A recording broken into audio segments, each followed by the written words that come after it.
আজকে সমীর বাবুর মুখের মনের দুঃখ, অনেক দুঃখ আছে, এতদিন জমিয়ে রেখেছিল, একটু বলবেন। একটু ঝড়ঝাপটা পেরিয়ে আজকে এই খাসির মাংসের প্লেট কিভাবে পেলো সেটাই একটু জিজ্ঞেস করে নিন। দাদারা কি জিম করছে? জিম মাসে 2 দিন যায়, 2 দিনের জন্য। কিন্তু মায়ের নামে মাসে 1000 টাকা পাঠিয়ে দিচ্ছে। আর মটন আচ্ছা, তোমরা কিন্তু টপিকটাকে চেঞ্জ করে দিচ্ছ। বলুন দাদা, আপনি এত আমার জীবনে খুব কষ্ট ছিল। প্রথমে আমার জীবন খুব ভালো চলছিল, খুব ভালো চলছিল। হঠাৎ জীবনে একটা ঝড় এলো, বউ নামক ঝড়।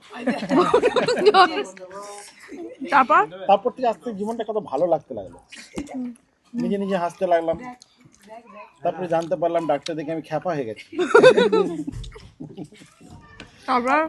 তারপর আর কিছু না, তারপরে তারপর দিয়ে আমি খ্যাপাই সেজে আছি, ভালো আর থাকছি না।